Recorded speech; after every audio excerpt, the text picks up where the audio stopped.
अस्सलाम वालेकुम friends, welcome back to top smarties. Drama serial Girhein. आखिरकार राशिद को मालूम पड़ ही गया कि निम्रा कहाँ जॉब करती है।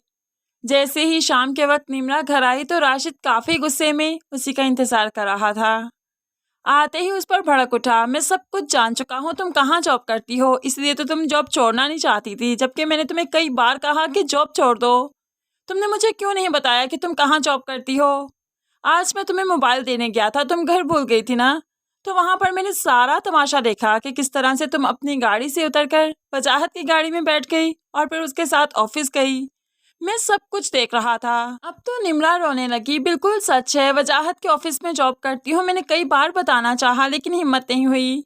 मुमानी तो जानती थी ना। मुमानी बताए ना, आपने मुझे कहा था ना कि वजाहत के ऑफिस में जाकर जॉब करूं। राशिद, मुमानी ने ही तो मुझे भेजा था और इन्होंने मना किया था तुम्हें बताने से।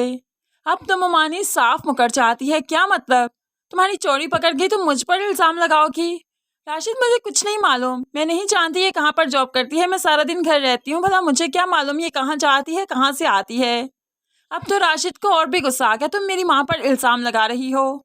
ये पहली बार नहीं है, पहले भी तुम ज़ारा के साथ मिलकर फ़ोन पर बातें करती रही थी और मैंने बर्दाश्त किया। अब की बार बर्दाश्त नहीं करूँगा, चली जाओ यहाँ से। अब तो निम्रा कमरे में जाकर काफ़ी परेशान है। दूसरी तरफ ज़ारा, जो खुद तो बहुत ही बुरी कंडीशन में है लेकिन फिर भी चाहती है कि उसके घर वाले सलामत रहें, इसलिए तो उन्हें गाहे बगाहे सब कुछ बताती रहती है। लेकिन सुरैया बेगम ये सब कुछ बर्दाश्त नहीं कर पा रही, इसलिए ज़ारा को ही मजबूर करती है कि वो इंतहाई कदम उठाए और इस दुनिया से चली ही जाए। जब माँ बाप ने देखा ज़ारा को इस कंडीशन में तो तड़प से जाते हैं। जल्दी से आगे बढ़कर ज़ारा को रोकना चाहा लेकिन ज़ारा है कि उन्हें ही धक्का देकर पीछे कर देती है।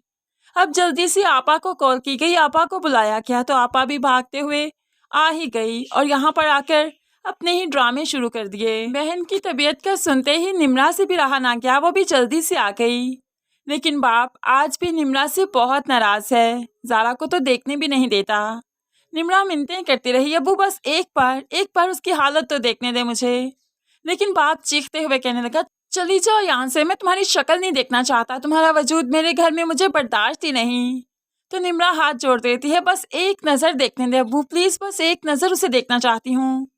तो बाप मुंह फेर लेता है और राशिद से कहने लगा, ले जाओ इसे यहाँ से।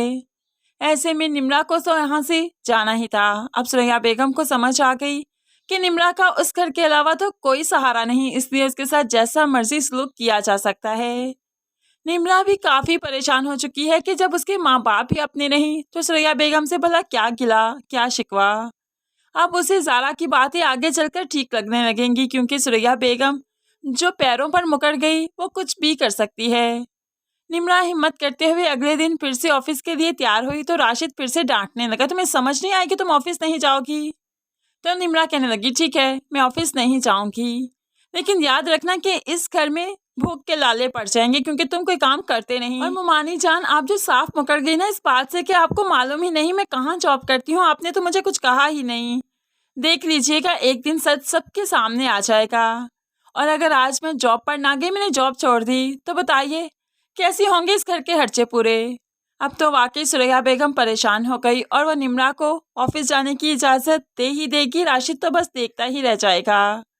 दूसरी तरफ सदफ, जिसकी शादी तो हो चुकी, फिरोज के रूप में काफ़ी अच्छा और स्ट्रिक्ट शोर मिला उसे, जो कि सीधा कर देगा इस सदफ को। माँ बाप तो थक चुके हैं सदफ को राशिद नामा भुलाते भुलाते, लेकिन फिरोज है ना, वो 2 ही दिन में इसे राशिद नामा क्या इस दुनिया के सारे रिश्ते भुला देगा। फिरोज सदफ से मोहब्बत तो बहुत करता है लेकिन एक शक्की इंसान है, जिसकी वजह से सदफ की ज़िंदगी काफ़ी मुश्किल हो जाएगी।